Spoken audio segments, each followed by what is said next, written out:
Sejam todos muito bem-vindos ao nosso canal Ajuda para as Reuniões. Tudo bem com vocês, queridos irmãos? Esperamos que sim, com as bênçãos de Jeová.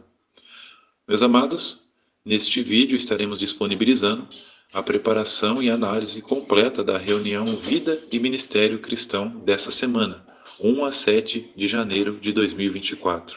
Lembrando aos irmãos que essa semana iremos entrar no novo modelo da reunião Vida e Ministério, muito mais encorajadora e muito mais edificante para nos ajudar nas partes, também nos tornar melhores pregadores das boas novas, oradores. Os irmãos vão gostar bastante. Nesse vídeo, iniciando de maneira resumida, vamos considerar os joias espirituais, que nessa semana se encontra no livro de Jó, capítulos 32 a 33. Vamos ver que excelentes joias podemos encontrar nesse relato. Passando para a seção Nossa Vida Cristã, nós teremos necessidades locais. Lembrando que o irmão ancião irá fazer essa parte na sua congregação, dependendo da necessidade aí da sua congregação. Finalizando, no estudo bíblico de congregação, nós iremos continuar estudando o capítulo 4 do livro de Testemunho Cabal sobre o Reino de Deus.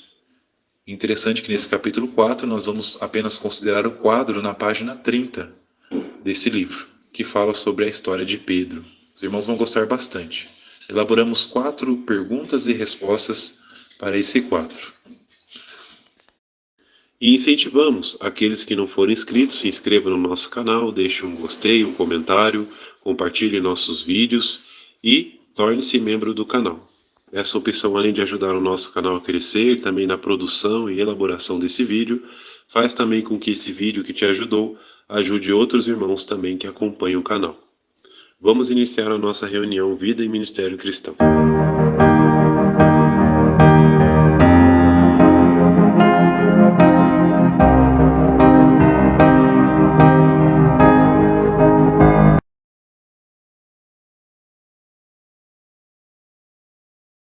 Muito bem. Para a primeira pergunta da nossa apostila, vamos antes ler o texto base dessa pergunta, que se encontra no livro de Jó, capítulo 33, versículo 25. Diz assim: que a sua carne se torne mais fresca do que a de um jovem, que ele volte aos dias do vigor da sua juventude. A pergunta: como esse texto nos ajuda a ter um ponto de vista equilibrado sobre a nossa aparência à medida que envelhecemos? Resposta: esse texto nos lembra uma grande verdade. Só no novo mundo seremos totalmente saudáveis e recuperaremos a beleza juvenil. Então, até lá, devemos procurar mostrar sabedoria prática e fé, pois isso vai nos manter achegados a Jeová enquanto fazemos o nosso melhor segundo as nossas circunstâncias atuais. Além disso, é também apropriado cuidarmos de nossa aparência, mas não precisamos tentar a todo custo apagar os sinais do envelhecimento. Afinal, esses sinais podem ser evidência de maturidade, dignidade e beleza interior. Continuando, agora com base na leitura completa do livro de Jó, capítulo 32 ao capítulo 33, que joias espirituais você encontrou na leitura da Bíblia desta semana? E uma primeira joia podemos encontrar já no versículo 5 do capítulo 32, que diz assim: quando Eliú viu que os 3 homens não tinham nada para dizer em resposta, a sua ira se acendeu. Lição: notamos aqui que Eliú ficou zangado com Jó e seus 3 amigos, porque eles não conseguiram encontrar respostas adequadas. Isso nos ensina a importância de sempre procurarmos ouvir outras pessoas e não julgá-las com base apenas na idade delas ou experiência de vida. Agora, continuando, veja o que diz Jó, capítulo 32, versículos 8 e 9. Mas é o Espírito que está nas pessoas, o fôlego do Todo-Poderoso que lhes dá entendimento. A idade em si não torna ninguém sábio, nem são apenas os idosos que sabem o que é certo. Jó 32, 8 e 9 é a lição. Esses versículos mostram que a sabedoria não depende apenas da idade, mas do entendimento e do discernimento que Jeová nos concede por meio de seu Espírito Santo. Por isso, como lição, isso nos ensina a valorizar a sabedoria que vem de Jeová e também nos motiva a nos esforçar hoje para adquirir essa sabedoria por meio do estudo da Bíblia e também da oração, persistindo em pedir a Jeová. Agora, irmãos, ainda no capítulo 32, podemos fazer um resumo dos versículos 1 a 13. Podemos tirar uma lição desses versículos. Então, vimos que nenhum dos amigos de Jó foi capaz de refutar seus argumentos ou provar que ele estava errado. Como lição, isso nos ensina a importância de ter argumentos sólidos antes de falar ou até acusar alguém sobre algo. Agora, veja o que diz os versículos 14 e 15, ainda no capítulo 32. Jó não dirigiu palavras contra mim, por isso, não lhe responderei com os mesmos argumentos que vocês. Estão desconcertados, não têm mais respostas, não têm mais nada a dizer. A lição. Observamos aqui que Eliú não acredita que as palavras de Jó sejam dirigidas contra ele. Então, ele não responderá com os mesmos argumentos que seus amigos. Isso nos ensina a não levar as palavras dos outros para o lado pessoal e também a responder com respeito e sabedoria a cada um. Agora, passando para os versículos 16 a 19, veja o que diz. Espero, mas não falam mais. Ficam aí parados, sem mais nenhuma resposta. Então eu também darei uma resposta. Eu também direi o que sei, pois tenho muitas palavras para dizer. O espírito dentro de mim me obriga a falar. Por dentro estou como o vinho sem respiradouro, como odres novos, a ponto de estourar. Jó, capítulo 32, versículos 16 a 19, a lição. Eliú esperou em silêncio, mas depois sentiu a necessidade de falar e compartilhar o que sabia. Isso nos ensina a importância de expressar nossas opiniões e conhecimento, mas sempre de maneira oportuna e respeitosa. Agora, Jó, capítulo 32, versículos 20 a 22, diz assim: Deixem-me falar, para que eu fique aliviado. Abrirei meus lábios e responderei. Não mostrarei parcialidade a favor de ninguém. Não bajularei nenhum homem, pois não sei bajular. Se eu fizesse isso, aquele que me fez logo me eliminaria. A lição. Esses versículos mostram que Eliú pede a oportunidade de falar para se aliviar. Isso nos ensina a importância de desabafar ou compartilhar o que estamos carregando dentro de nós. Fazer isso vai evitar que falemos coisas sem pensar para alguém ou até, de maneira precipitada, magoar outras pessoas. Agora, passando para o capítulo 33, no versículo 26, podemos encontrar outra joia muito interessante e importante para cada um de nós. Diz assim: Ele suplicará a Deus, que o aceitará, verá a sua face com gritos de alegria, e ele concederá novamente a sua justiça ao homem mortal. Veja a lição que interessante. Aprendemos neste versículo que quando buscamos a Jeová e nos arrependemos dos nossos pecados, ele nos perdoa e nos resgata do pecado para recebermos novamente a sua justiça.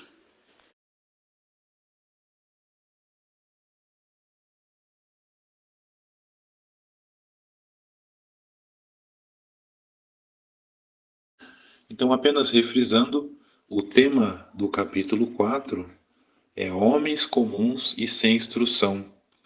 E olha que interessante, irmãos. Nesse quadro que nós vamos considerar, vai falar sobre a história de Pedro, como ele passou de pescador para um ativo apóstolo de Jesus. Então vamos ler aqui todos os parágrafos do quadro e depois vamos formular algumas perguntas para comentarmos. Lembrando que o irmão que irá dirigir essa parte na sua congregação, ele vai formular as perguntas de acordo com a preparação dele. Então pode ser diferente dessas perguntas. Mas da maneira como resumimos aqui, eu acredito que as perguntas vão ser parecidas como essas daí, que realmente é o teor de todo esse tema aí da vida de Pedro. Tá bom?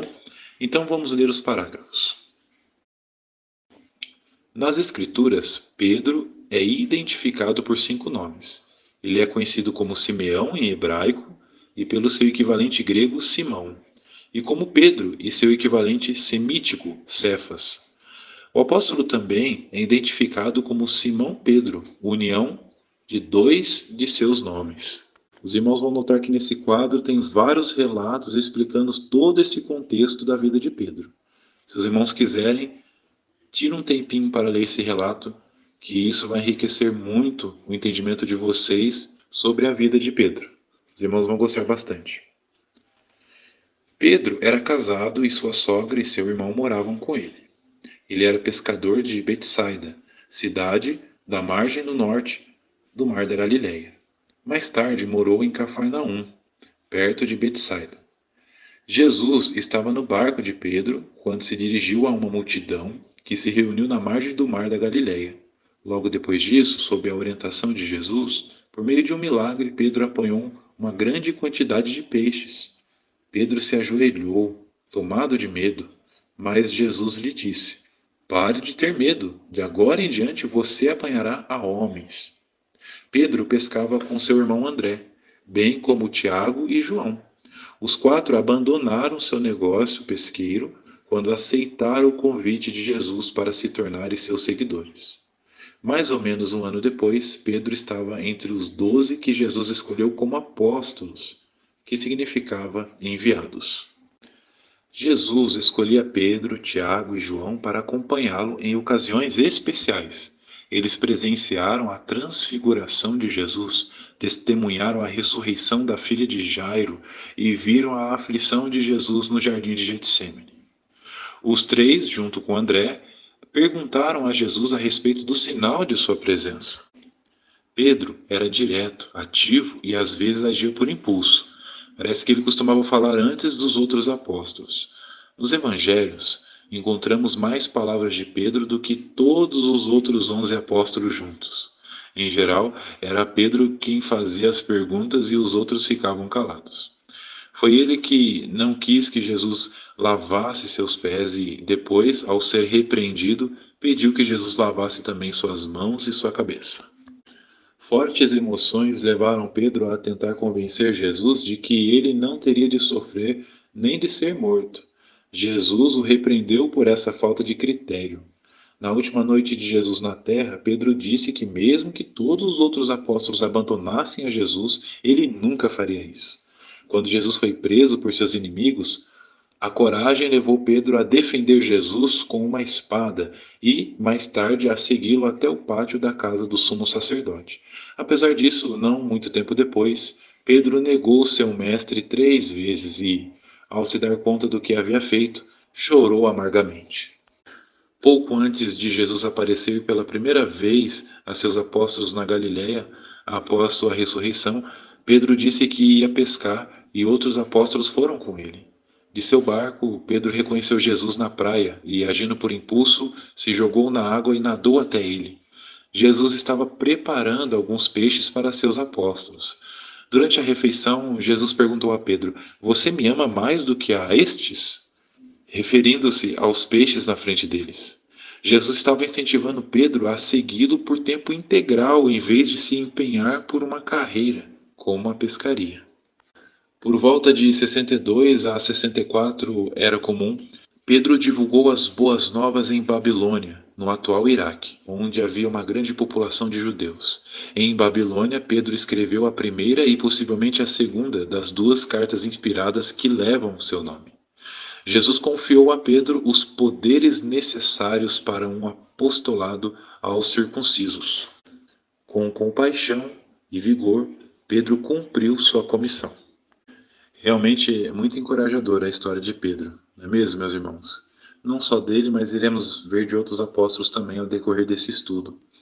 Mas eu encaixei e separei aqui 4 perguntas com base resumida em toda essa história de Pedro. Possivelmente o irmão possa fazer essas mesmas perguntas. Então a primeira: por quais nomes Pedro é identificado nas Escrituras? Vimos aqui que são 5 nomes: Simeão em hebraico, Simão em grego, Pedro e seu equivalente semítico Cefas, e por último Simão Pedro, que é a união de 2 de seus nomes. Agora a segunda pergunta que eu elaborei: por que o nome Simão foi trocado para Pedro e o que esse nome significa? Resposta: vimos aqui com base no relato de Mateus, capítulo 16, versículos 16 a 18, que Simão identificou corretamente a Jesus como Cristo, o Filho do Deus vivente. Então, em vista dessa confissão de forte fé em Jesus, o próprio Jesus lhe deu o nome de Pedro, que significa pedra ou rocha, isto é, uma pedra ou penedo separados. Esse nome revelava que Simão, na convicção que expressou, tinha a firmeza e a solidez características da pedra e, portanto, poderia prestar excelente serviço ao Filho de Deus. Agora uma terceira pergunta. Qual era a família de Pedro e que profissão ele tinha? Essa está bem fácil, né, irmãos? Vimos aqui com base no relato de Marcos, capítulo 1, versículos 29 a 31, que Pedro era casado e sua sogra e seu irmão moravam com ele. E com base em João, capítulo 1, versículo 44, sua profissão era de pescador. Ele era pescador de Betsaida, cidade na margem norte do Mar da Galileia. Agora, uma quarta e última pergunta desse resumo do quadro da história de Pedro. Com base nesse quadro, em resumo, que exemplo Pedro deixou como apóstolo? Observamos que Pedro nunca deixou que a sua família atrapalhasse o seu ministério e a sua vontade de seguir a Cristo. Vimos aí que Pedro participou de muitos eventos marcantes naquela época.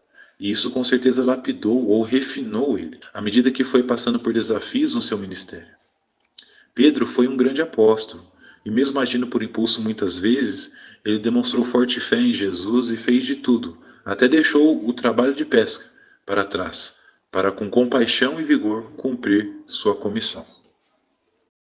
Queridos irmãos, então essa foi a nossa reunião Vida e Ministério Cristão completa dessa semana, 1 a 7 de janeiro de 2024.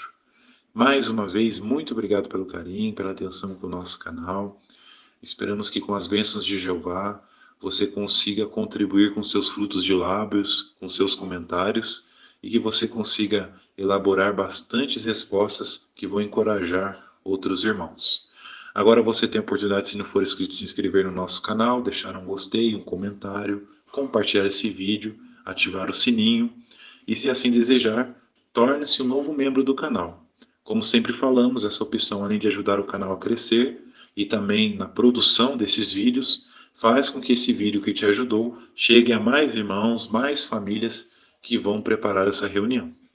Que vocês todos tenham uma excelente semana com as bênçãos de Jeová e um até mais aos próximos vídeos.